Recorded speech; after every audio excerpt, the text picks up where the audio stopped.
Terpujilah Tuhan, kami siapkan hati kami yang terbaik untuk siap menerima, menampung kebesaran firman-Mu dengan sukacita. Biarlah urapan Roh Kudus turun atas kami sehingga kami dapat memahami dengan baik. Di dalam nama Tuhan Yesus kami sudah berdoa, kami ucapkan syukur dan kami sambut firman Tuhan dengan sukacita. Haleluya. Amin. Puji Tuhan, saya persilakan kembali duduk. Sekaliannya sidang jemaat yang dikasihi Tuhan. Puji nama Tuhan, salam sejahtera bagi kita seluruh sidang jemaat. Salam. Lebih sukacita lagi, salam. Salam persekutuan kita Philadelphia. Puji Tuhan, kalau oleh karena kasih dan kemurahan Tuhan, kita boleh ada sebagaimana kita ada pada hari ini, dalam pertolongan Tuhan, dalam limpah kasih anugerahnya, kita diberikan keselamatan, kesehatan, bahkan juga perpanjangan umur sampai hari ini, sehingga kita boleh datang menikmati hadirat Tuhan di tengah-tengah ibadah dan persekutuan kita melalui firman-Nya dalam ibadah pendalaman Alkitab. Kami juga menyapa seluruh sidang jemaat Tuhan dimanapun saudara berada yang dengan setia mengikuti rangkaian ibadah ataupun pemberitaan firman Tuhan melalui channel kita GBI UCM Batam, baik di Facebook maupun di YouTube. Kiranya Tuhan memberkati kita di dalam limpah kasih anugerahnya. Tuhan yang setia selalu memberikan kita firman-Nya yang olehnya kita boleh terus semakin dilengkapi, semakin dipersiapkan untuk menjadi satu umat yang layak di hadapan Tuhan. Secara khusus dalam ibadah pendalaman Alkitab yang sudah kita ikuti dalam jalan 2 tahun ini, saudaraku, kita diberikan firman melalui kitab Wahyu. Saudara yang terkasih, kitab Wahyu adalah kitab yang terakhir dari 66 kitab yang ada pada Alkitab kita. Saudaraku, baik yang terakhir dari perjanjian lama sampai kepada perjanjian baru. Kitab Wahyu adalah kitab yang sangat penting tentu bagi kita gereja Tuhan secara khusus pada zaman akhir ini. Namun untuk belajar kitab Wahyu tentu dibutuhkan kesungguhan. Ya saudaraku, dalam pertolongan kuasa Roh Kudus supaya kita dapat mengerti dengan baik.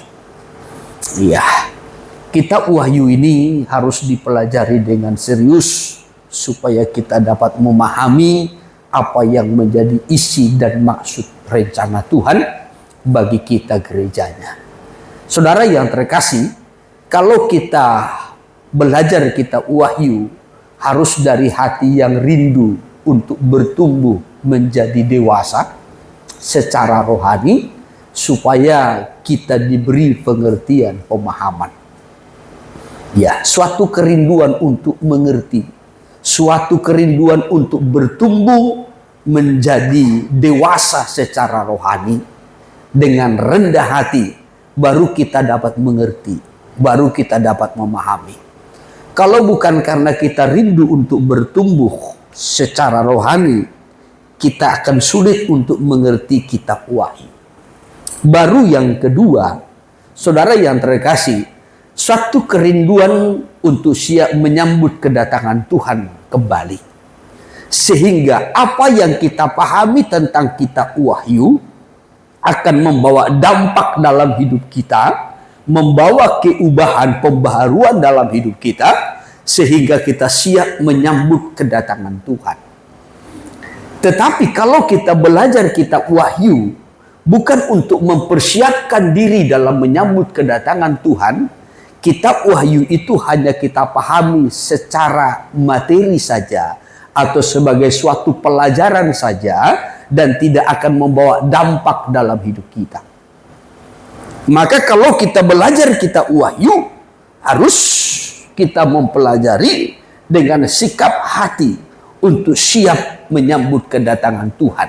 Bagaimana kita dipersiapkan melalui kitab ini, melalui firman ini, untuk siap menyambut kedatangan Tuhan kembali.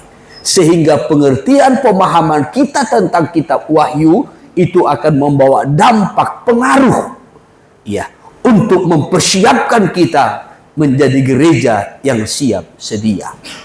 Saya sudah menerangkan kitab Wahyu dalam 3 bagian besar. Kitab Wahyu terdiri dari 3 bagian besar dari apa yang sudah saya terangkan. Bagian yang pertama yaitu pasal 1, Wahyu pasal 1.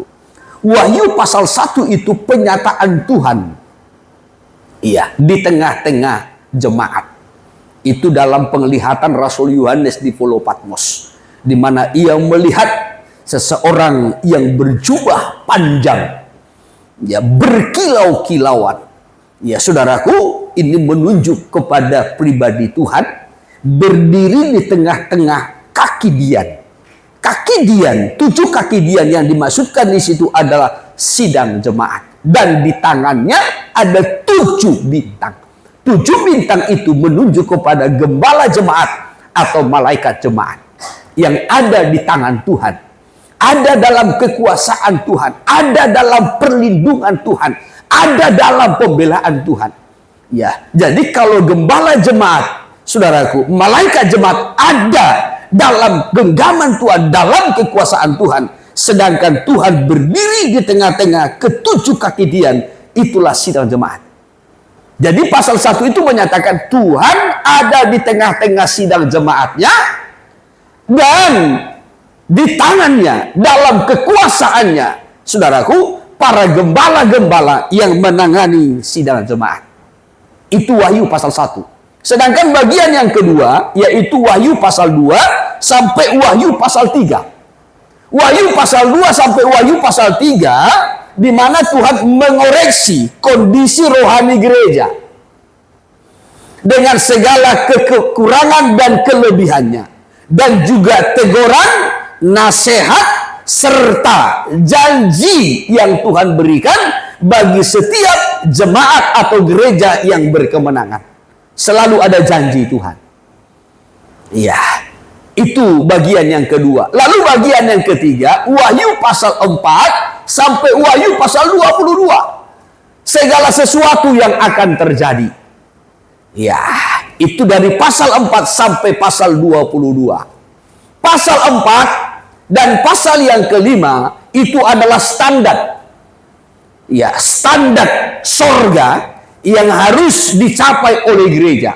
Jadi gereja yang menang itu harus mencapai standar sorga kalau kerinduannya mau masuk sorga. Apa standarnya? Wahyu pasal 4 adalah kekudusan. Wahyu pasal yang kelima adalah hati, sikap hati yang menyembah. Jadi gereja harus mencapai standar sorga, yaitu kekudusan yang sama dengan kekudusan Allah. Dan yang kedua itu adalah sikap hati yang menyembah. Amin. Iya. Lalu pada pasal yang ke-6, ya, orang yang tidak mencapai standar itu akan masuk pada penghukuman tahap pertama, yaitu pembukaan 7 meterai. Ya, 7 meterai penghukuman itu dibukakan. Itu pada pasal yang ke-6. Ya, lalu dibukalah satu persatu, ya, meterai itu untuk menghukum. Tetapi penghukuman di situ masih berupa peringatan. Lalu nanti pada pasalnya yang ke-7 masih diberikan kesempatan dalam bentuk peringatan-peringatan itu.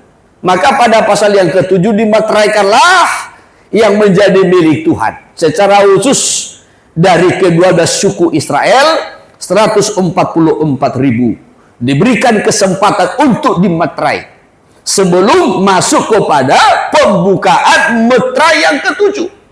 Nanti pembukaan meterai yang ke-7 itu pada pasal 8 dilanjutkan dengan penghukuman dengan peniupan sangkakala sampai kepada pasalnya yang ke-9. Ya, peniupan sangkakala. Mulai sangkakala yang pertama sampai kepada sangkakala yang ke-6. Lalu pada Wahyu pasal yang ke-10 Tuhan memberikan kitab yang terbuka. Lalu pada pasal yang ke-11 adalah pelayanan 2 saksi Tuhan. Saya juga sudah menerangkan ini, saudaraku, ini adalah kesempatan yang terakhir untuk bangsa Israel.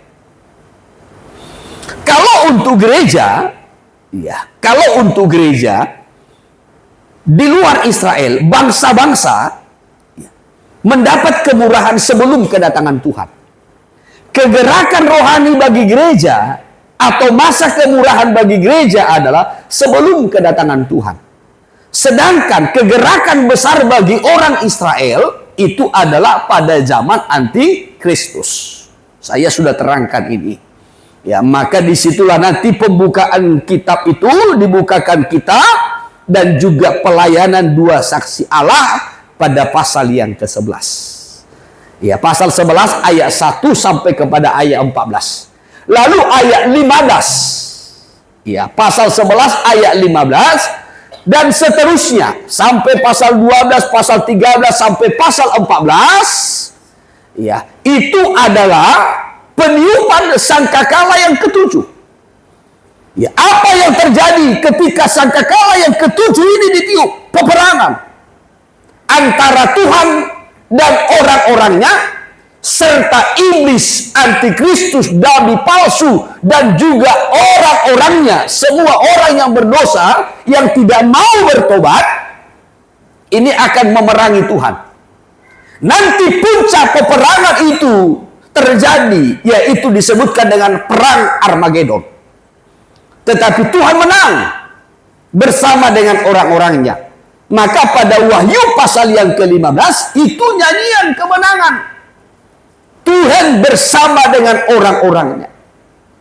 Ya, itu pada Wahyu pasalnya yang ke-15. Lalu Wahyu pasal yang ke-16 baru penumpahan cawan.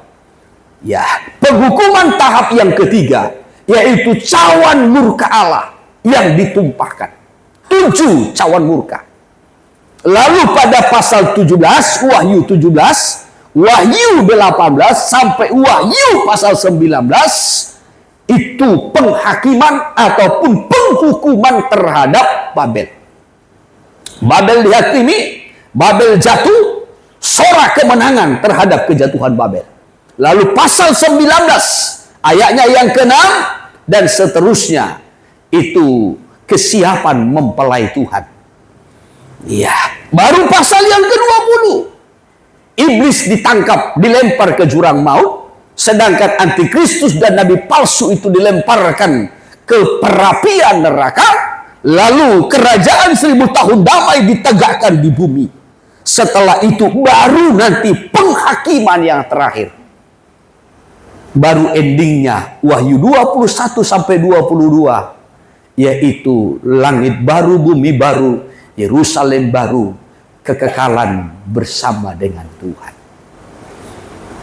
Ya, sekali lagi saudaraku, belajar kitab Wahyu bukan sekedar suatu materi pelajaran, tetapi bagaimana kesiapan kita dalam menyambut kedatangan Tuhan, supaya pengertian pemahaman kita tentang kitab Wahyu betul-betul membawa dampak dalam hidup kita, dalam mempersiapkan diri untuk menyambut Dia yang akan datang.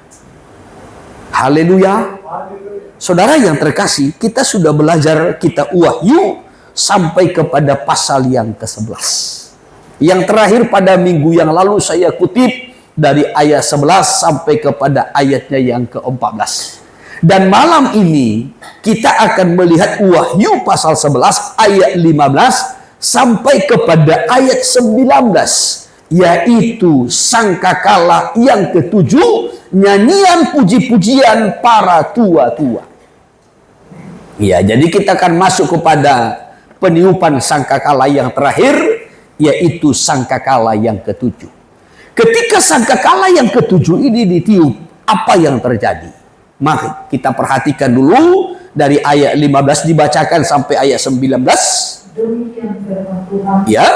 Lalu malaikat yang ke-7 meniup sangkakalanya. Ya. Dan terdengar suara-suara nyaring di dalam surga, katanya, pemerintah atas bumi yang dipegang oleh Tuhan kita, dan Dia yang diurapinya, dan Ia akan memerintah sebagai Raja sampai selama-lamanya. Iya, ayat 16. Dan ke-24 tua-tua yang duduk di hadapan Allah di atas tahta mereka tersyukur dan menyembah Allah Terus, sambil berkata, ya, kami mengucap syukur kepadamu ya Tuhan Allah yang Maha Kuasa, yang ada dan yang sudah ada, karena Engkau telah memampu kuasamu yang besar dan telah mulai memerintah sebagai Raja. ya, terus, Dan semua bangsa telah marah, tetapi amarahmu telah datang dan saat bagi orang-orang mati untuk dihakimi dan untuk memberi upah kepada hamba-hambamu, terus, nabi-nabi dan orang-orang kudus, ya, dan kepada mereka yang takut akan namamu, terus,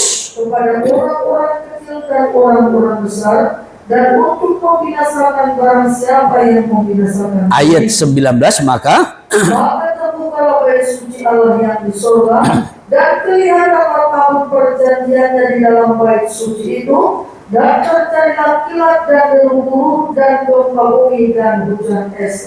iya, puji Tuhan, saudara. Ini peniupan sangkakala yang ketujuh.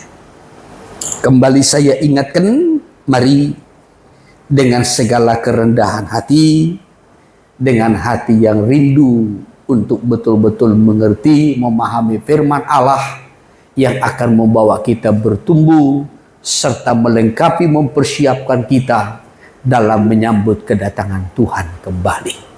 Supaya kita betul-betul dapat mengerti, memahami apa yang Tuhan maksud dalam kitab Wahyu. Ingat, dalam 2 Korintus pasal yang ketiga, ayat 14, 15, 16, 17. Dikatakan bahwasanya banyak orang membaca kitab suci, termasuk perjanjian lama ataupun kitab para nabi, tetapi tidak mengerti, tidak memahami. Kenapa? Karena ada selubung yang menghalangi. Ya. Tetapi untuk mengerti, untuk memahami itu dikatakan begini. Tetapi kalau hati seseorang berbalik kepada Allah, arti berbalik kepada Allah itu adalah bertobat. Hati yang mau bertobat, hati yang mau dibaharui, hidup yang rindu diubahkan, maka selubung itu diambil. Kan begitu kan kitab Korintus mencatat? Ya. Kalau hati seseorang mau berbalik, atau saya kutip sebentar sebelum kita lebih lanjut ini, saya mengajak kita supaya kita betul-betul mengerti, memahami kitab Wahyu ini, dan mengerti bukan hanya sekedar suatu pelajaran saja, tetapi membawa dampak dalam hidup kita, dalam kesiapan kita menyambut kedatangan Tuhan. Ayat 14.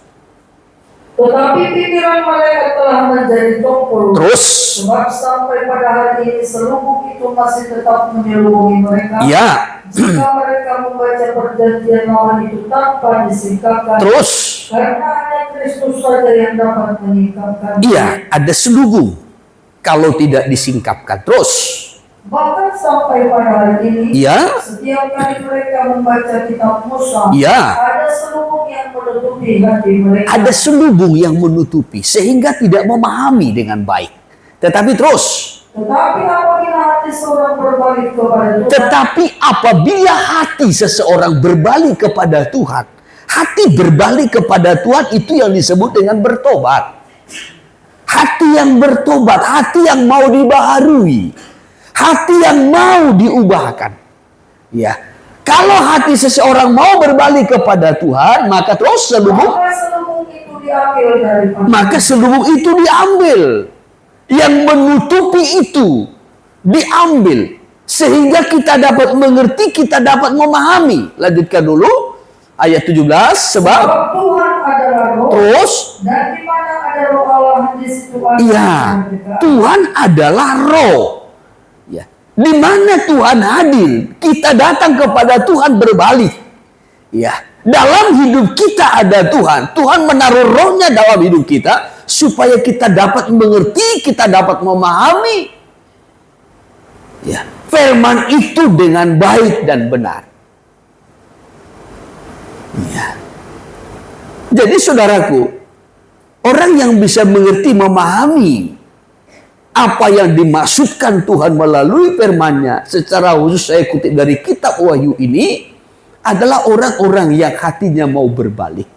Ada tanda pertobatan dalam hidupnya. Ya, sehingga Tuhan memberikan pengertian. Oleh sebab itu, nah kita kembali kepada materi kita, Wahyu pasal yang ke-11 dari ayat 15 sampai kepada ayat 19 yang sudah kita baca, ya saudaraku, adalah sangkakala ketujuh dan nyanyian puji-pujian para tua-tua. Tadi saya sampaikan di awal, ini berkaitan dengan Wahyu pasal 12, pasal 13, sampai kepada pasal 14.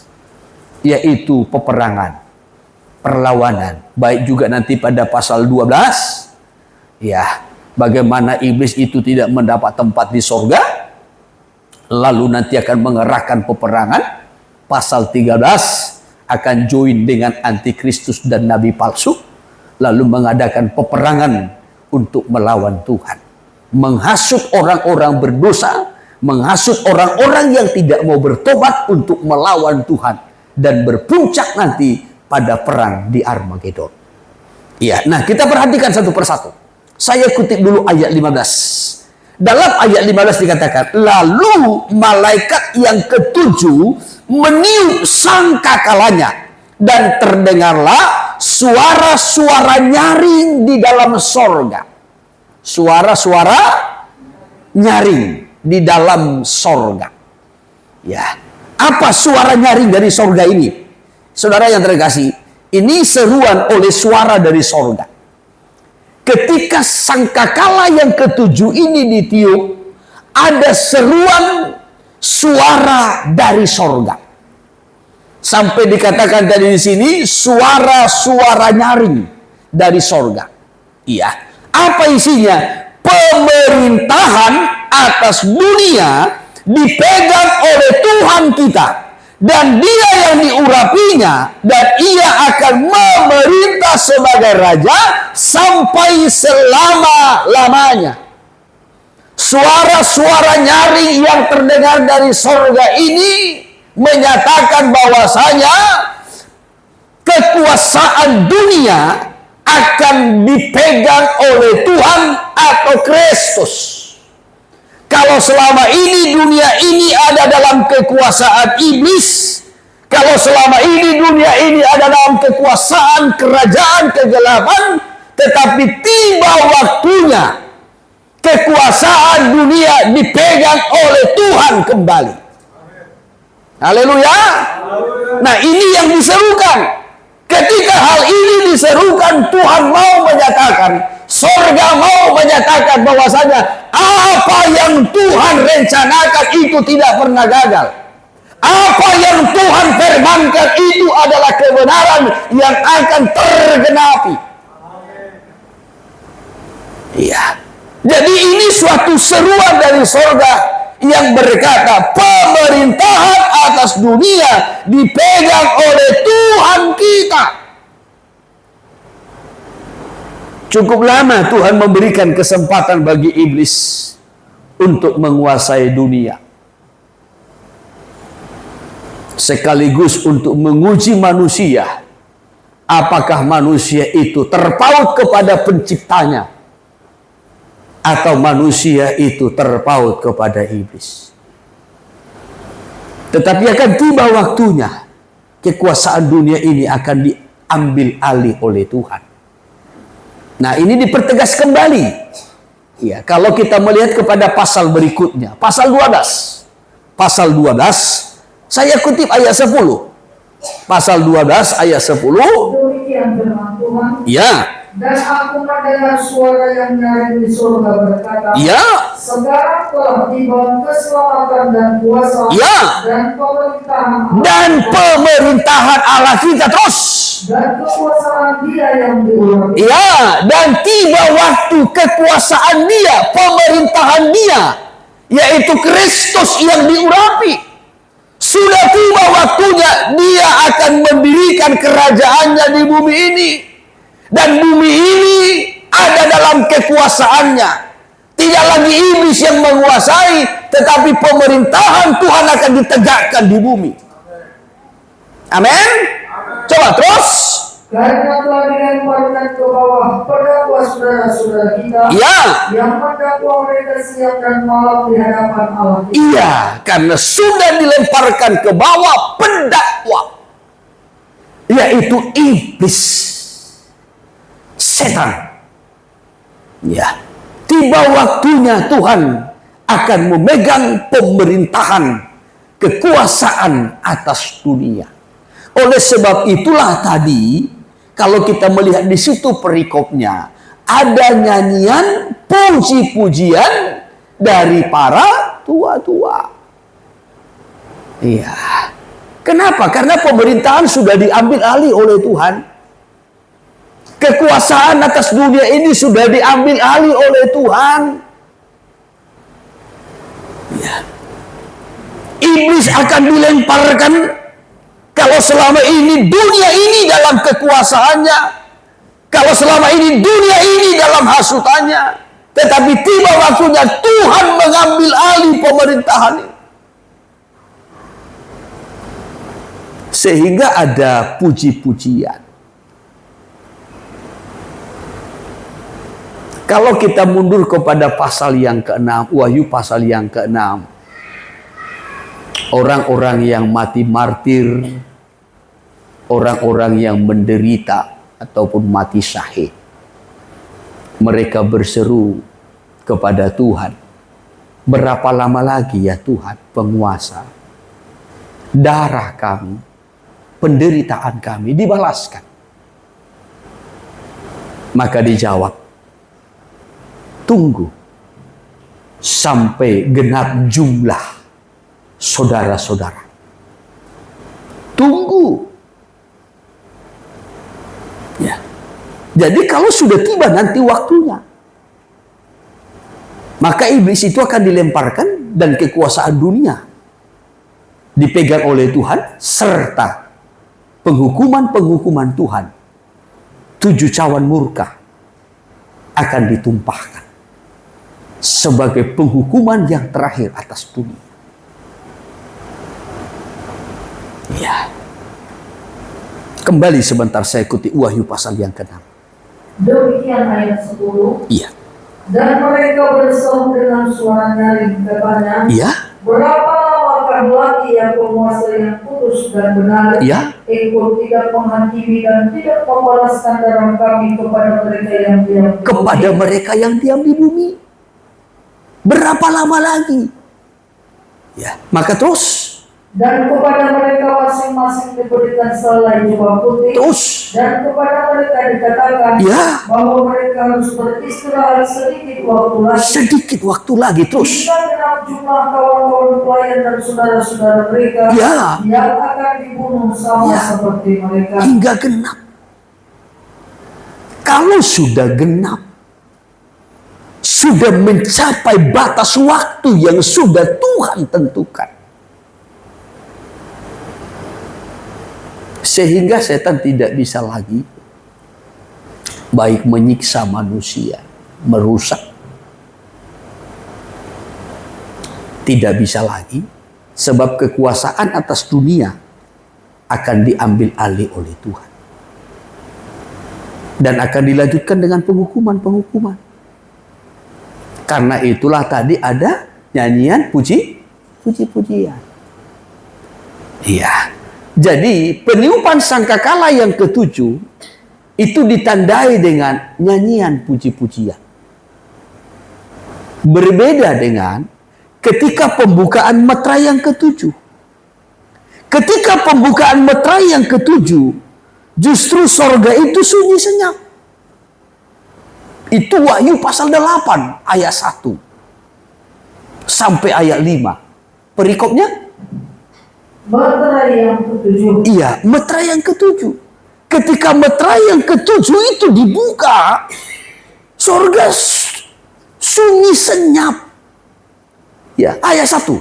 Ayat 1. Dan ketika anak domba itu membuka meterai yang ke-7, Ya. maka sunyi senyaplah di surga kira-kira setengah jam. Iya. Sunyi senyap.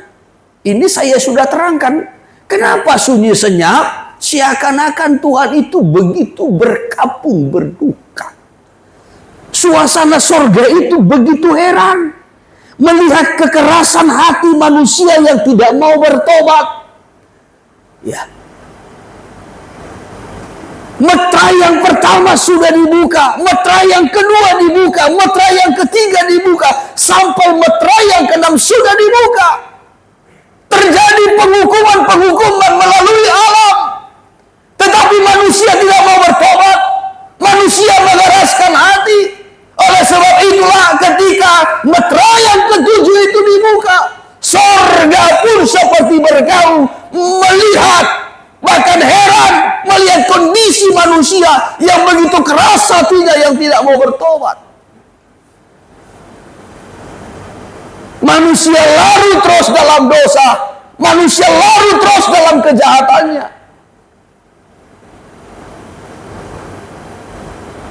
Sampai orang-orang benar pun tersiksa. Tetapi berbeda kondisinya ketika sangkakala yang ketujuh ditiup. Pemerintahan atas dunia diambil alih oleh Tuhan. Maka akan dilanjutkan kepada penghukuman. Dan ada 7 sawan murka nanti yang akan ditumpahkan. Oleh sebab itulah tadi pada pasal yang ke-11 ayat 15, saudaraku, ketika sangkakala yang ketujuh ini ditiup oleh malaikat yang ketujuh, maka dikatakan tadi ada seruan, ya, suara dari sorga yang berkata, pemerintahan atas dunia dipegang oleh Tuhan kita dan Dia yang diurapinya, dan Ia akan memerintah sebagai raja sampai selama-lamanya. Ya, ini mendatangkan sukacita. Bukan sukacita sesaat, tetapi sukacita yang kekal. Sebab Tuhan akan memerintah sebagai raja sampai selama-lamanya. Ini suara yang pertama.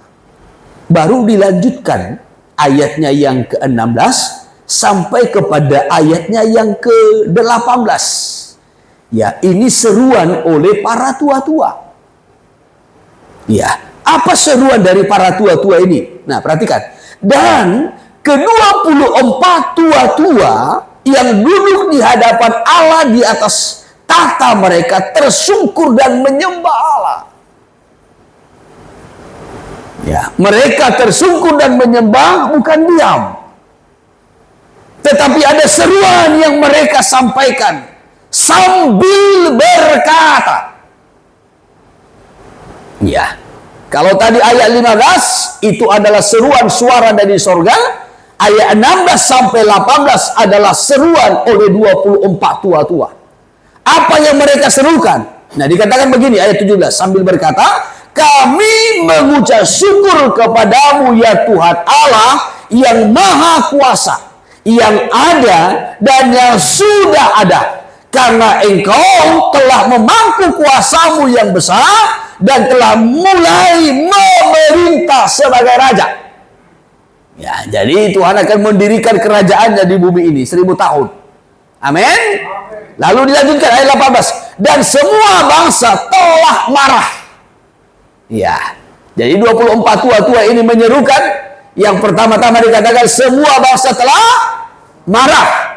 Tetapi amarahmu telah datang. Dan saat bagi orang-orang mati untuk dihakimi dan untuk memberi upah kepada hamba-hambamu, nabi-nabi dan orang-orang kudus, dan kepada mereka yang takut akan namamu, kepada orang-orang kecil dan orang-orang besar, dan untuk membinasakan barang siapa yang membinasakan bumi. Iya, kita lihat ayat 18 ini dikatakan, dan semua bangsa telah marah. 24 tua-tua ini menyerukan semua bangsa telah marah. Kenapa semua bangsa telah marah? Sebab tidak mengerti, tidak memahami rencana Allah yang kekal dalam hidupnya. Karena tidak mengerti, sehingga antikristus pun akan menghasut dunia untuk melawan Allah. Ya. Dunia marah karena tidak mengerti, tidak memahami. Jangankan dunia, kadangkala kita orang percaya pun kalau kita tidak mengerti maksud Allah, kita bisa marah. Kita bisa kecewa, kita bisa mempersalahkan Tuhan. Kita bisa menuduh Tuhan tidak adil. Kalau kita tidak mengerti. Kadangkala kita mengalami pencobaan, karena kita tidak mengerti, kita bisa menyalahkan Tuhan. Kadangkala kita mengalami ujian, mengalami proses, karena kita tidak mengerti jalan-jalannya Tuhan, akhirnya kita mempersalahkan Tuhan, menuduh Tuhan berbuat tidak adil, dan seterusnya. Jadi dunia pun demikian. Ya. Kalau ayat 18 ini berkata, dan semua bangsa telah marah. Kenapa bangsa-bangsa marah kepada Tuhan? Karena tidak mengerti, tidak memahami rencana Tuhan yang kekal. Orang kalau tidak memahami, maka antikristus menghasut.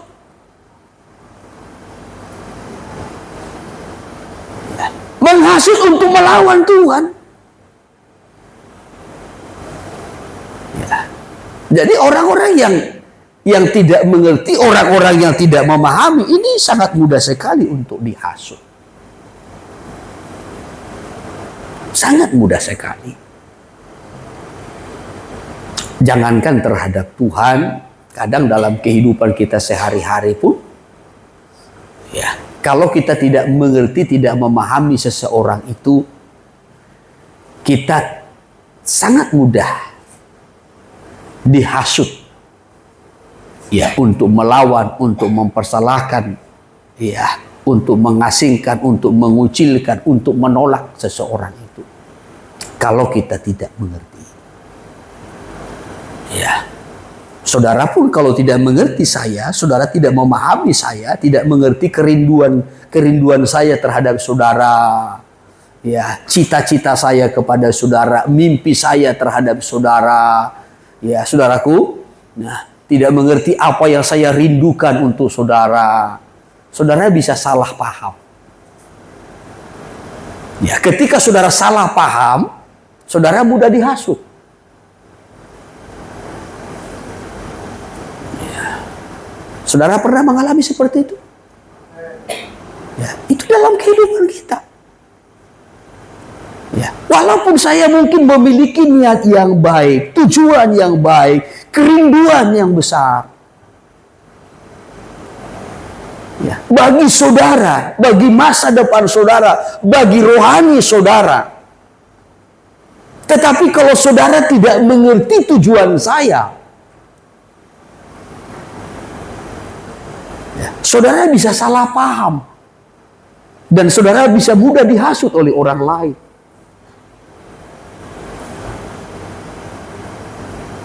Kalau sempat orang lain berkata, mana ada perhatian Bapak itu sama kita? Memang kulihat pun begitu. Ya, mulai lagi yang lain menghasut. Ya, mulai lagi yang lain menghasut. Itu contoh saja. Ya, jangan langsung merasa begitu. Ya, contoh saja. Ya. Jadi manusia terhadap Tuhan pun demikian. Karena tidak mengerti, tidak memahami rencana Tuhan yang kekal, sehingga manusia itu melawan Allah. Manusia itu tidak mengerti. Apalagi manusia hanya memikirkan hal-hal yang jasmani.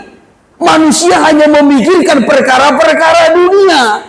Sementara Tuhan membawa kita kepada kekekalan, perkara rohani. Hati kita, pikiran kita, pandangan kita, semua tertuju kepada jasmani, kepada dunia. Iblis menghasut, Antikristus menghasut, iblis menawarkan hal-hal dunia, kita lebih mudah terseret.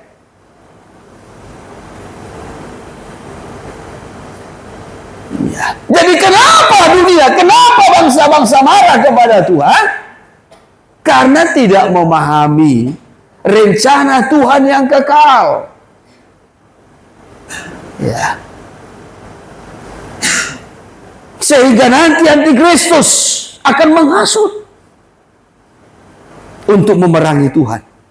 Wahyu pasal yang ke-16. Nanti dikerahkan, bangsa-bangsa akan dikerahkan untuk melawan Tuhan.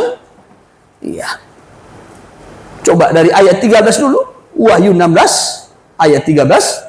Dan aku melihat dari mulut naga dan dari mulut binatang dan dari mulut nabi palsu Terus keluar 3 roh najis yang menyerupai. bayangkan, aku melihat dari mulut siapa? Naga, iblis ya. Ya, baru dan dari mulut binatang, anti Kristus. Dan juga dari mulut nabi palsu. Ya, keluar 3 roh najis. Ya, 3 roh najis. Ya. Ini dari mulut yang mencemarkan kebohongan, kepalsuan, hasutan. Ya, saudara bayangkan 3 ini, iblis, antikristus, nabi palsu, sepakat ya akan mengeluarkan hasutan dari mulutnya. Untuk apa? Terus lanjutkan. Itulah roh setan yang mengadakan perbuatan-perbuatan ajaib. Terus, Dan mereka pergi mendapatkan raja. nah, ketiga itu iblis, antikristus, dan nabi palsu, mereka pergi mendapatkan raja-raja di dunia, di seluruh dunia. Berarti pemimpin-pemimpin bangsa-bangsa. Ya, untuk mengumpulkan mereka guna peperangan pada hari besar, yaitu hari Allah yang Maha Kuasa.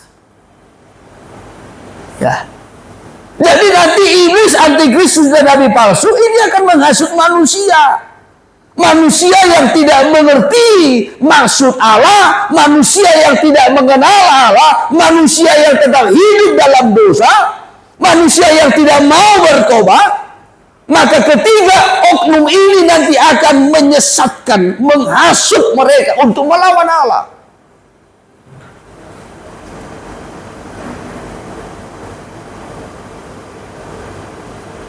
Sampai nanti dikumpulkan di satu tempat, ayat 16, lompat saja.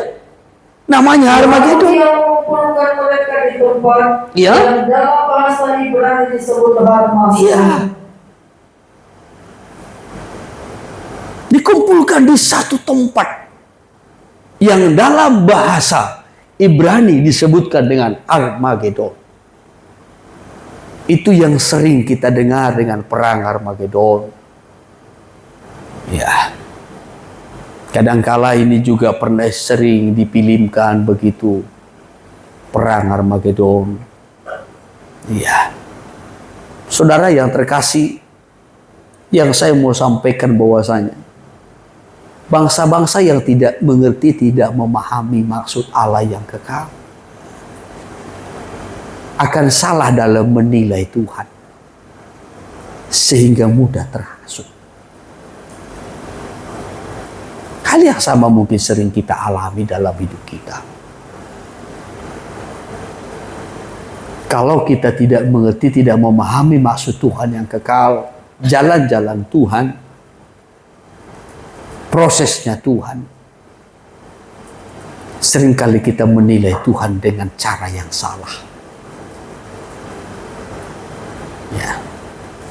Sehingga kita mudah terseret kepada dunia, mudah meninggalkan Tuhan, mudah berpaling. Tetapi bukan hanya dunia saja yang marah. Dilanjutkan itu tadi ayat 18, dan semua bangsa telah marah, tetapi ada kata tetapinya. Tetapi amarahmu telah datang. Amarah Tuhan telah datang. Ya. Waktu penghukuman Tuhan sudah datang. Allah marah tentu sebab manusia tidak mau tunduk kepada otoritas Allah sebagai pencipta. Ya. Manusia tidak mau tunduk kepada otoritas Allah sebagai pencipta. Dulu dunia ini Tuhan berikan dikuasai oleh manusia.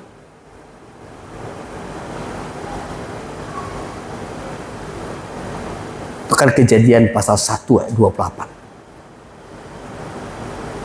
Pada awalnya dunia ini Tuhan tidak menyerahkannya untuk dikuasai oleh iblis, tidak. Tetapi Tuhan memberikan dunia ini dikuasai oleh manusia. Ya, Kejadian 1 ayat 28. Allah memberkati mereka, Ya. lalu Allah berfirman kepada mereka, Ya. beranak cuculah dan bertambah banyak, Ya. penuhilah bumi dan taklukkanlah itu. Ya, penuhilah bumi dan taklukkanlah itu. Apa yang perlu ditaklukkan? Bumi. Ya, jadi dunia ini sebenarnya diserahkan Tuhan kepada manusia untuk dikuasai. Ya. Tetapi sangat disayangkan, manusia menyerah kepada iblis. Ya. Sehingga dunia ini dalam kekuasaan iblis.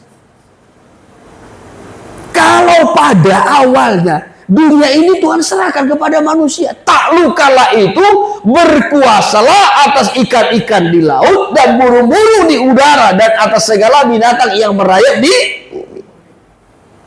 Tuhan serahkan kepada manusia.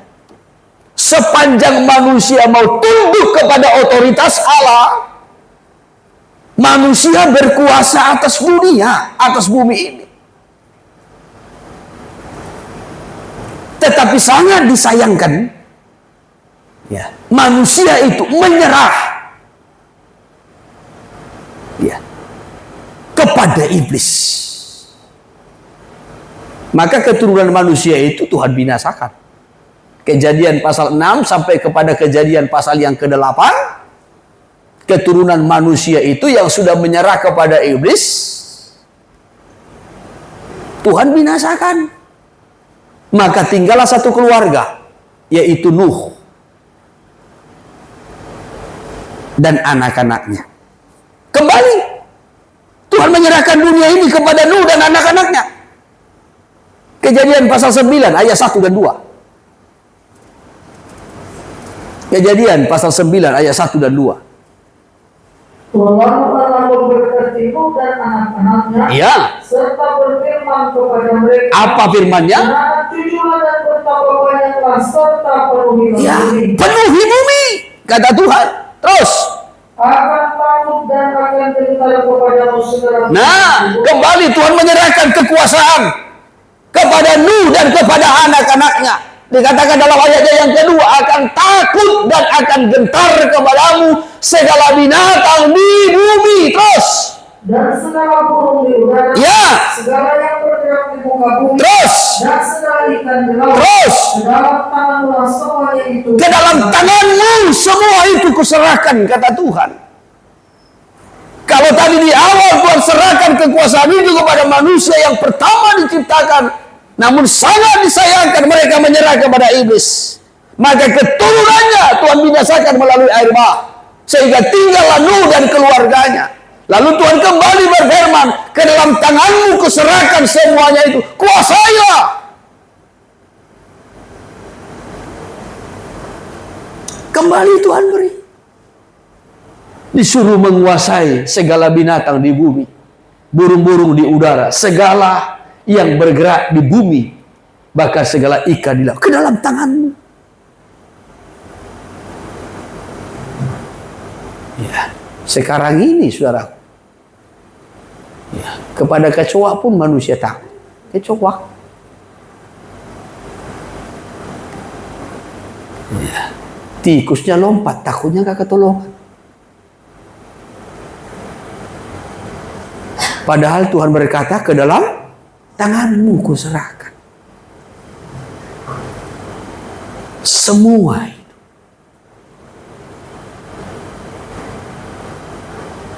Coba saudara bayangkan takutnya manusia sekarang ini. Ya, apalah daya kecoak.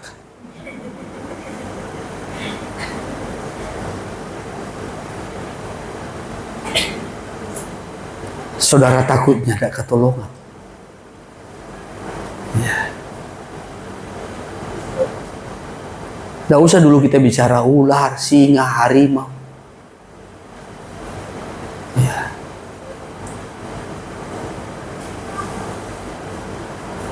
Tikus saja lompat, saudara yang ketakutan. Tikusnya lari, saudara pun ikut lari. Sama-sama lari.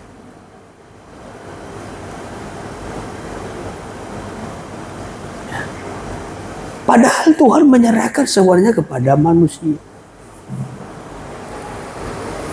Hanya manusia tidak mau tunduk kepada otoritas Allah. Sehingga manusia tidak dapat menguasai dunia, bumi. Kepada Nuh dan kepada anak-anaknya diberikan kuasa. Tetapi kepada keturunannya yang berikutnya kembali melawan Allah. Tidak tunduk kepada otoritas Allah.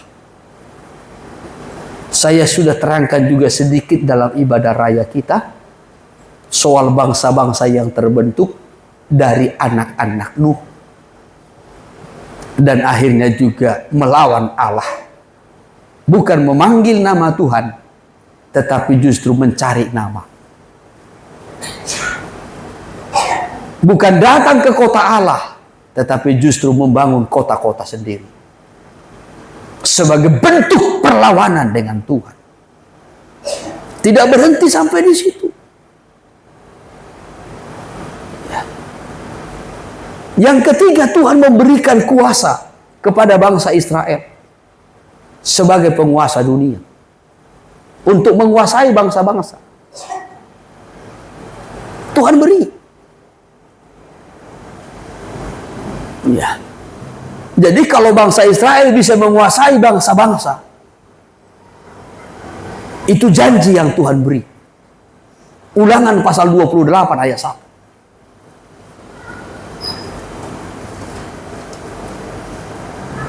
Hanya persoalannya tidak mau tunduk kepada otoritas Allah sebagai pencipta.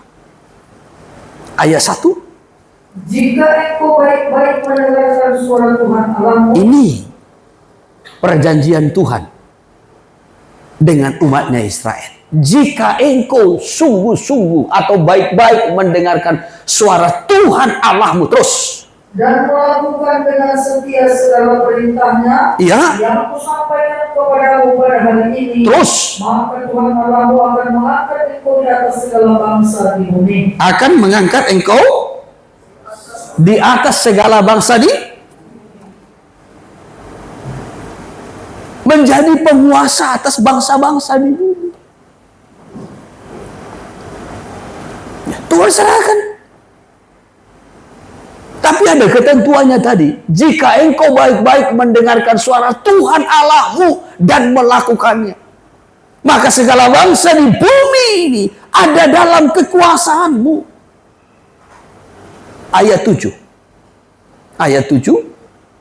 Tuhan akan membiarkan musuhmu yang maju berperang melawan engkau terpukul kalah olehmu. Ya. Bersatu jalan mereka akan menyerang engkau. Tetapi bertujuh jalan mereka akan lari dari depanmu. ini janji Tuhan. Jadi diserang dari segala penjuru. Seberapa banyak pun bangsa-bangsa yang datang untuk menyerangnya, melawannya, maka itu akan terpukul. Kalah olehmu, kata Tuhan. Musuh-musuhmu akan terpukul kalah olehmu. Bersatu jalan mereka datang menyerangmu. Ya. Tetapi bertujuh jalan mereka akan lari dari. Artinya musuh-musuhmu akan tercerai-berai.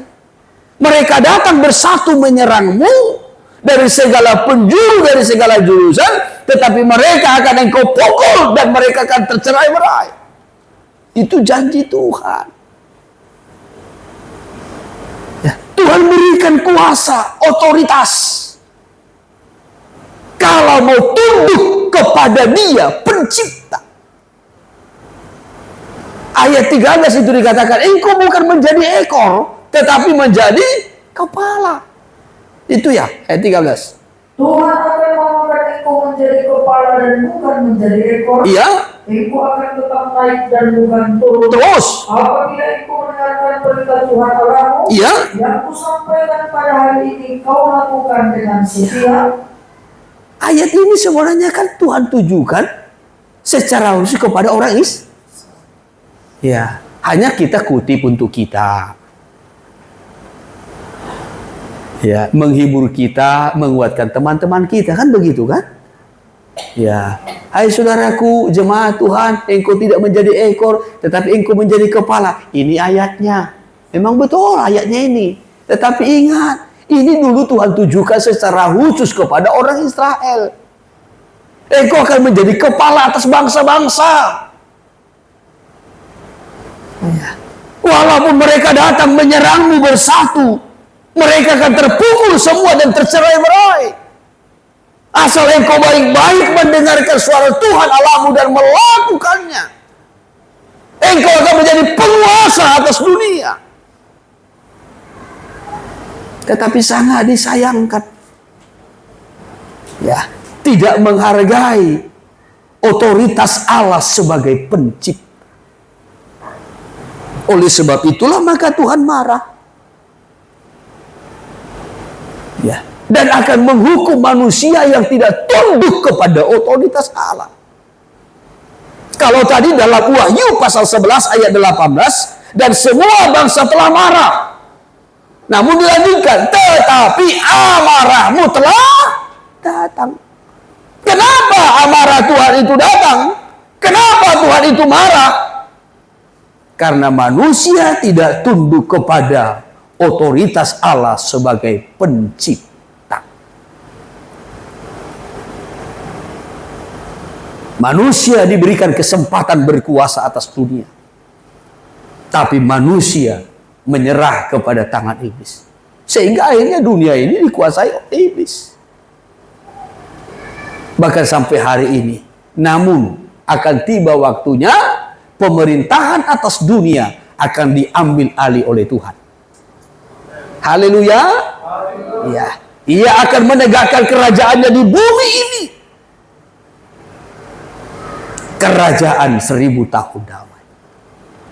Masih berlanjut saudaraku. Masih ayat yang ke-18 tadi. Tetapi amarahmu telah datang, dan saat bagi orang-orang mati untuk dihakimi. Saatnya bagi orang-orang mati untuk dihakimi. Iya, jadi kalau Tuhan sudah mengambil alih pemerintahan atas dunia ini, orang-orang mati pun akan dihakimi.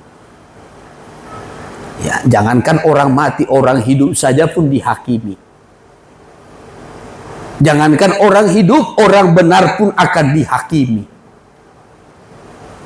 Rasul Petrus mengingatkan kita soal suratnya yang pertama pada pasal yang keempat, ayat 17 sampai kepada ayatnya yang ke-18. Bahwasanya telah tiba saatnya penghakiman itu dimulai dari rumah Tuhan, gereja. Ya, ayat 17. Karena sekarang telah tiba saatnya penghakiman dimulai, Iya. dan pada rumah Allah sendiri yang harus pertama-tama dihakimi. Iya, sekarang sudah mulai penghakiman. Iya.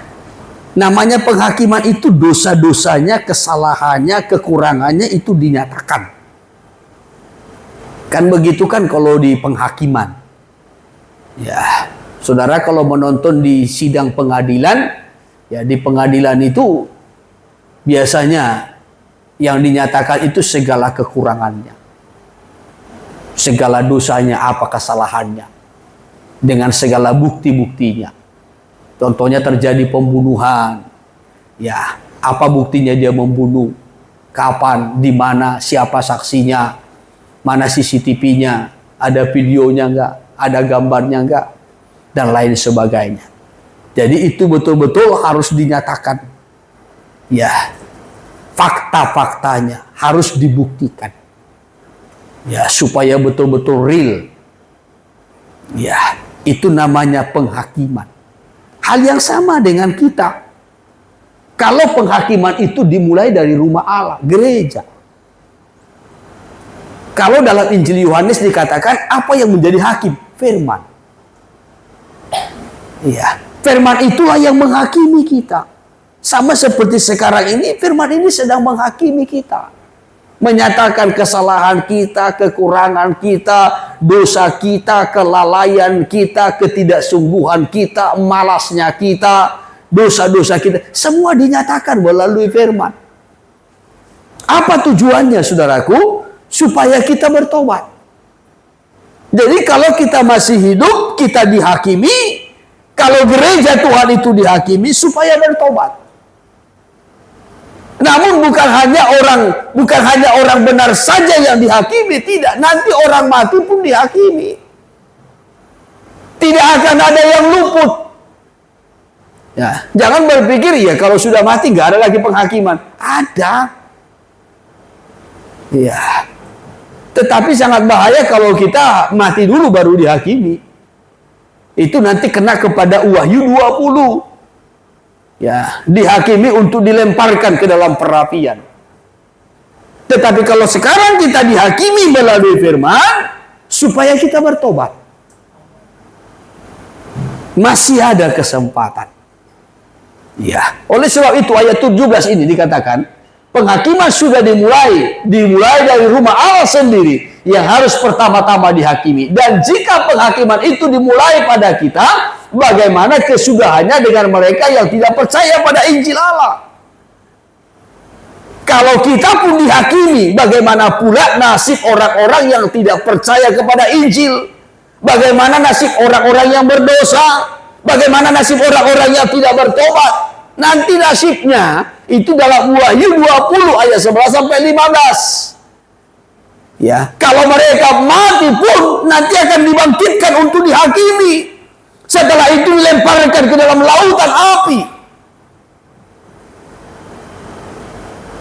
Setiap mereka yang tidak tertulis namanya dalam kitab kehidupan itu dilemparkan ke dalam lautan api. Jadi tidak akan ada yang luput. Karena semua manusia harus mempertanggungjawabkan segala perbuatannya. Baik yang buruk maupun yang baik. Jadi sekali lagi tidak akan ada yang luput. Kalau sekarang kita dihakimi, ini kemurahan Tuhan yang masih memberikan kita kesempatan untuk kita bisa berubah. Haleluya. Ayat 18. Dan jika orang benar hampir-hampir tidak diselamatkan, Ya. apakah yang akan terjadi dengan orang fasik dan orang berdosa? Orang benar saja hampir-hampir tidak diselamatkan. Sekarang kita orang benar. Karena kita sudah dibenarkan oleh darah Kristus. Tetapi kalau sekarang kita tidak mau dihakimi, dosa-dosa kita, kesalahan kita, kelemahan kita, tidak mau dinyatakan guna untuk memulihkan kita, kita pun bisa kehilangan keselamatan. Ya, tetapi sekarang kita dihakimi melalui firman-Nya supaya kita mengalami tanda pembaharuan. Haleluya. Ya. Jadi saudaraku, saatnya orang-orang mati akan dihakimi. Dan bukan hanya itu saja, masih berlanjut ya ayat 18 tadi, dan untuk memberi upah kepada hamba-hambamu. Ya. Tuhan mengambil alih kekuasaan pemerintahan atas dunia, sekaligus Tuhan akan memberikan upah kepada hamba-hambanya. Siapa hamba-hambanya? Dikatakan di sini, diterangkan. Yang pertama-tama adalah nabi. Jadi para nabi-nabi pun akan mendapat upah bagian. Iya. Nabi-nabi adalah orang-orang yang telah memberitakan firman Allah, menyampaikan firman Allah, akan mendapat bagian. Ya. Tetapi nabi-nabi menerima firman tidak hanya menyampaikan saja, Tetapi firman itu diselidik. Ya, diselidik. Maka saya harap juga saudara yang sering menyampaikan firman, jangan hanya sekedar menerima firman lalu disampaikan, tidak. Tapi selidik firman itu. Teliti firman itu dengan baik. Ya. Jadi tidak hanya dengar lalu disampaikan. Nabi tidak demikian. Tetapi Nabi itu betul-betul menyelidik. Ia bergumul untuk mengerti, untuk memahami. Kitab Petrus 1 Petrus 1 ayat 10 saya kutip. 1 Petrus 1 ayat 10. Demikian. Iya. Keselamatan itulah yang diselidiki dan diteliti oleh nabi-nabi. Apa? Keselamatan itulah yang diselidiki dan diteliti oleh nabi-nabi, ya, terus yang telah bernubuat tentang kasih karunia yang diuntungkan bagimu. jadi nabi-nabi itu tidak hanya mendengar lalu disampaikan, dinubuatkan, tidak. Tetapi mereka juga meneliti, menyelidik. Ya, mereka mempelajari. Mereka menggumuli. Maka tadi saya sampaikan, kalau saudara memberitakan firman Tuhan, jangan hanya dengar lalu saudara sampaikan. Nanti nggak ada upahmu. Ya. Tetapi selidik. Gumuli. Ada pergumulan, ada perjuangan kita. Supaya ada upah.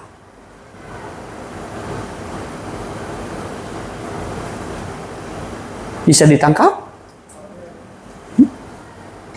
Iya. Saya sering kali katakan begini, kalau kita berkhotbah, jangan mengcopy paste apa yang kita dengar dari orang lain. Ya. Tapi selidiki, pergumulkan. Saya dalam mempersiapkan firman pun demikian. Ya. Bergumul. Kadang tengah malam harus saya pergumulkan. Kadang subuh. Kadang dari tengah malam sampai subuh, pergumulkan. Selidik. Ya. Jadi tidak hanya menyampaikan, tidak. Apalagi dengar dari orang lain. Ya, baru diberitakan, tidak. Tapi ada pergumulan. Supaya ada upah bagi kita.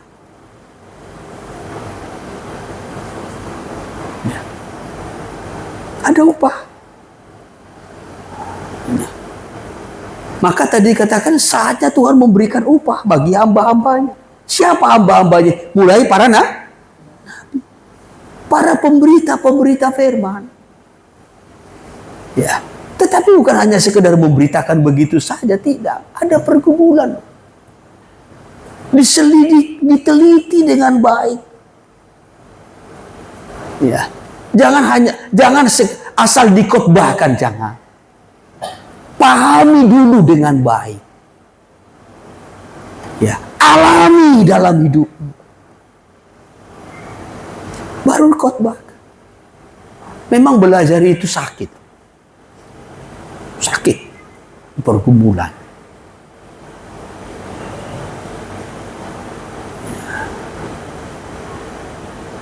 Tetapi besar upah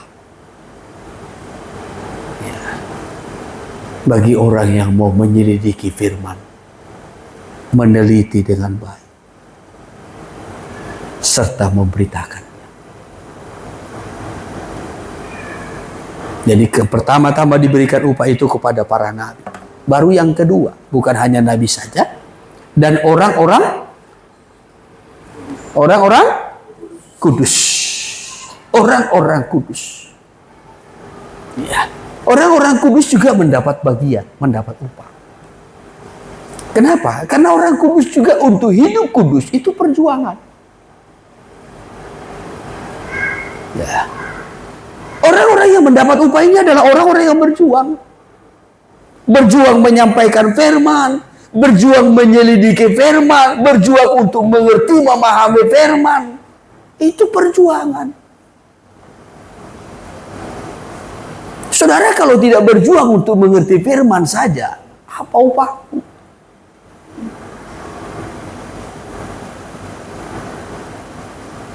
Ya. Kalau kita nggak berjuang, jangankan menyelidiki, kadang-kala mendengar saja kita nggak berjuang. Masih berjuang? Masih bisa mendengar? Masih bisa masuk? Hah? Oh, ini masih jam segini. Ya.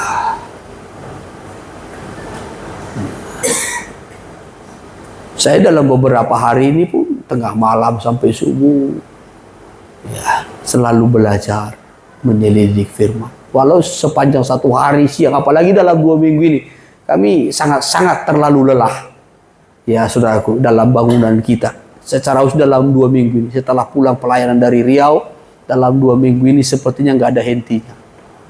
Ya, saudara bisa lihat hasilnya, apa yang kami kerjakan dalam bangunan kita. Ya, bukan hanya soal memikirkan dana, bagaimana caranya, tetapi kami juga mengerjakan dari pagi, ya, sampai sore.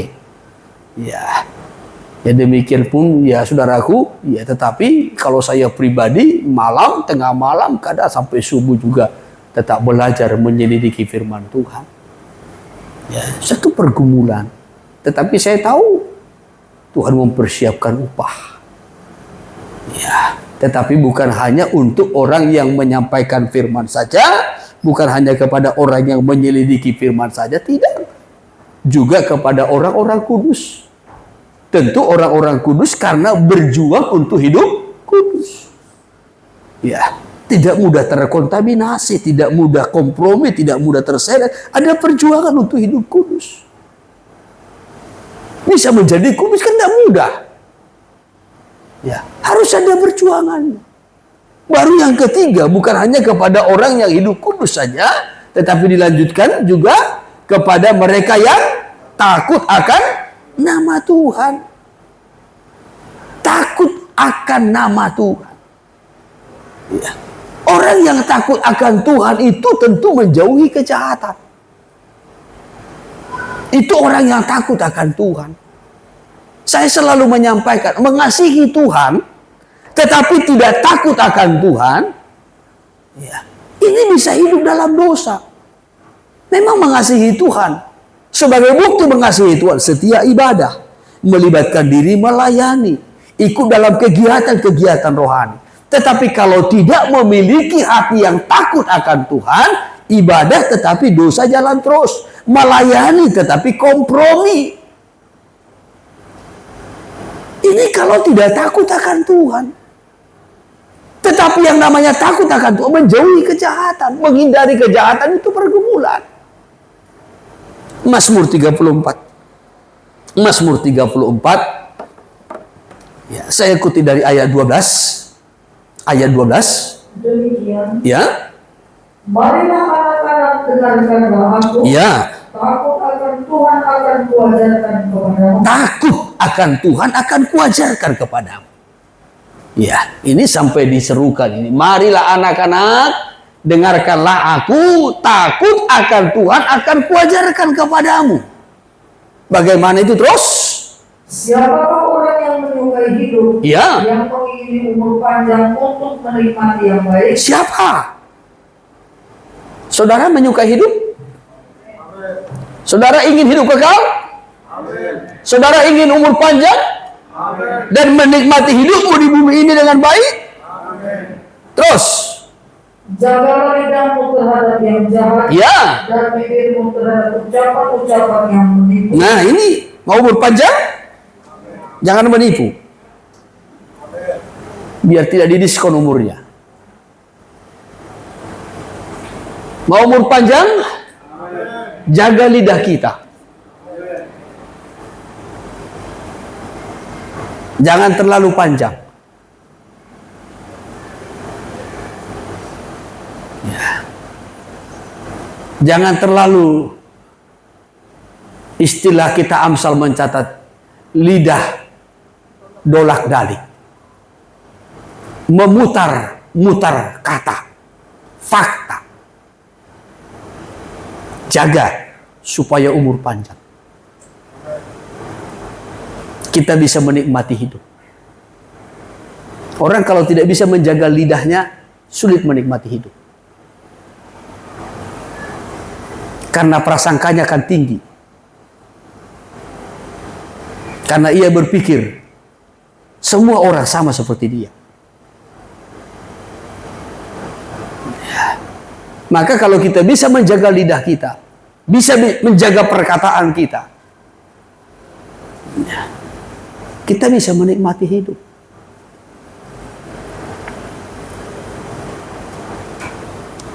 Hidup ini rasanya nikmat.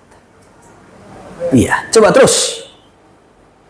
Jauhilah yang jahat dan lakukanlah yang baik. Iya, terus. Carilah perdamaian dan berusaha mendapatkannya. Jauhi yang jahat, lakukan yang baik. Carilah perdamaian dan berusaha untuk mendapat. Bagaimana supaya semua damai? Ya. Kalau menciptakan perpecahan gampang. Gampang. Ya. Menciptakan permusuhan, perkelahian gampang. Tapi menciptakan perdamaian itu pergumulan. Musuh pun bisa berdamai. Ya. Kalau ada hati damai. Pembencimu pun bisa damai. Kalau ada hati damai. Ya. Tetapi sekali lagi ini tidak terlepas dari hati yang takut akan Tuhan. Hati yang takut akan Tuhan menjauhi semua ini, segala kejahatan ini. Terus? Mata Tuhan tertuju kepada orang-orang benar, Ya. dan telinganya kepada teriak mereka minta tolong. Ya. Saudara yang terkasih, inti yang saya mau kutip adalah orang yang takut akan Tuhan itu akan menjauhi kejahatan. Berjuang. Ya, bagaimana ia menghindari kejahatan. Menguasai lidah. Jangan sampai lidah kita menyeret. Baik perbuatan kita, saudaraku, jangan sampai menyeret kita kepada dosa. Ya, miliki hati yang takut akan Tuhan. Selanjutnya, saudaraku, kembali kepada ayat 18 tadi. Ya.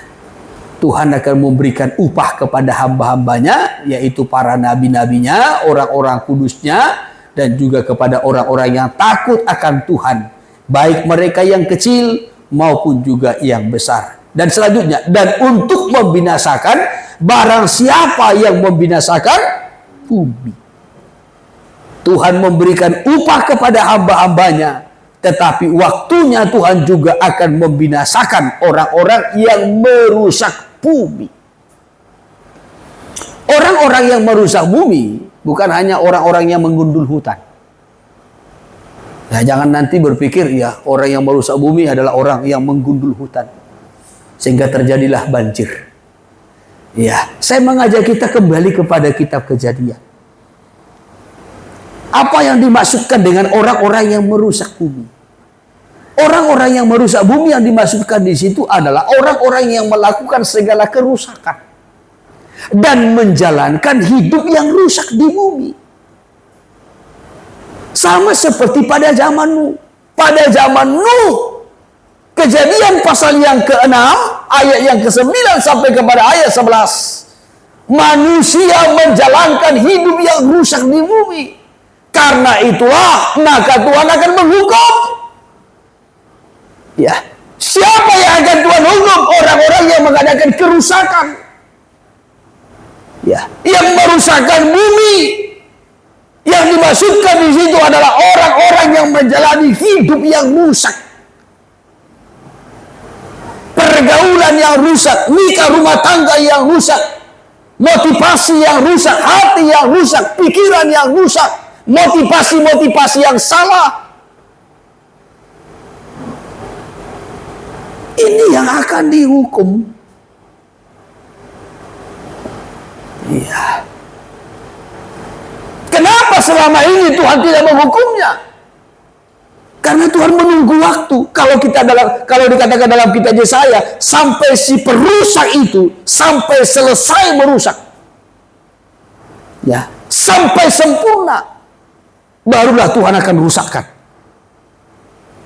Tuhan akan hancur, Tuhan akan hukum.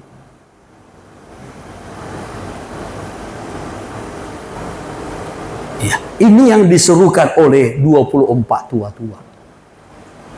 Ya. Nah, kembali Wahyu pasal 11 ya, ayatnya yang ke-15 ini tadi adalah seruan suara dari sorga.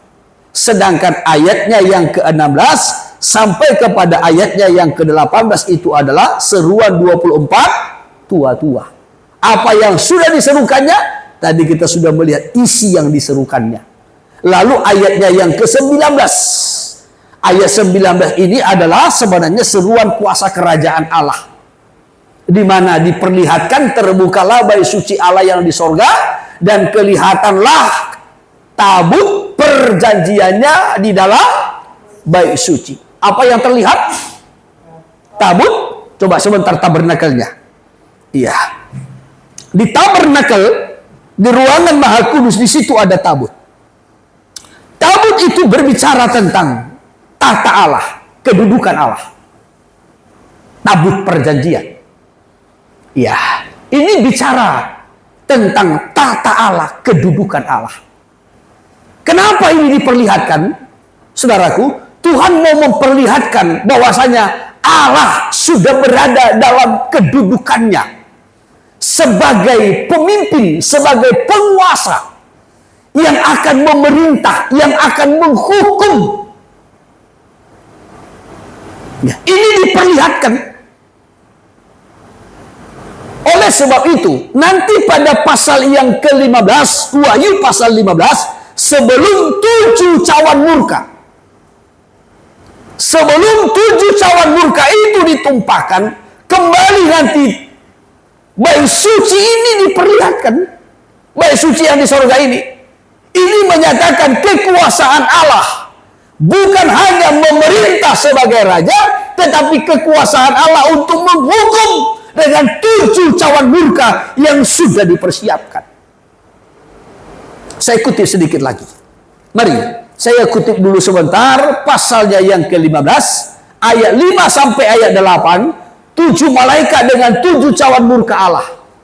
Jadi sebelum 7 cawan murka ditumpahkan, perhatikan ayat 5.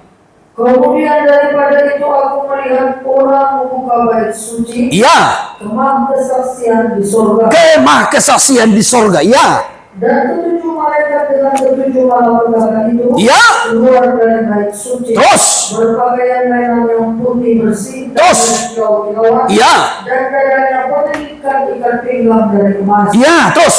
Dan satu dari keempat makhluk itu memberikan kepada ke-7 malaikat itu 7 cawan dari emas. Ya. Yang penuh berisi murka Allah. Ya. Yaitu Allah yang hidup sampai selama-lamanya. Ayat 8. Dan bait suci itu dipenuhi asap karena kemuliaan Allah. Terus. Dan karena kuasanya. Terus. Dan seorang pun tidak dapat memasuki bait suci itu sebelum berakhir ke-7 malapetaka dari ke-7 malaikat ya, itu. diperlihatkan. Jadi apa maksudnya itu diperlihatkan? Sekali lagi, Tuhan mau menyatakan kekuasaan Tuhan bukan hanya duduk di tahta memerintah sebagai raja, tetapi kekuasaannya untuk menghukum. Baik menghakimi orang-orang mati, menghukum bumi, bahkan orang-orang yang merusakkannya. Amarah Tuhan ya akan ditumpahkan melalui cawan murka yang sudah dipersiapkan. Saudara yang terkasih, dari apa yang sudah kita perhatikan ini, apa pelajaran yang sangat penting bagi kita? Yang pertama, tidak akan ada dosa yang luput dari pandangan Tuhan tanpa penghukuman. Dosa apapun itu. Sekali lagi, tidak akan ada yang luput. Baik orangnya masih hidup ataupun sudah mati, akan berhadapan dengan penghakiman Allah. Yang kedua, Tuhan tahu menyelamatkan orang-orang benar, sekalipun dari pergumulan-pergumulan, sekalipun dari kesesakan. Seperti gereja yang dihakimi, tetapi dihakimi bukan untuk binasa, supaya mengalami pembaharuan, keubahan. Yang ketiga, Tuhan juga tahu memberi upah bagi orang-orangnya yang sungguh-sungguh, baik para nabi, orang-orang kudusnya, maupun juga orang-orang yang takut akan Tuhan. Tuhan mempersiapkan upah bagi setiap kita sesuai dengan perbuatan kita, apa yang telah kita lakukan. Dalam kitab Wahyu sangat banyak dicatat, perbuatannya akan menyertainya. Haleluya, haleluya. Maka berbuatlah sebanyak mungkin dan sebaik mungkin. Jangan takut dengan apa yang engkau hadapi. Tuhan tahu menyelamatkan orang-orang saleh. Namun ingat, menjadi peringatan bagi kita, tidak akan ada dosa yang luput dari pandangan Tuhan, dari penghukuman yang dipersiapkan Tuhan. Saya batasi firman-Nya sampai di sini. Kiranya Roh Kudus menolong kita untuk mengerti. Tuhan memberkati kita.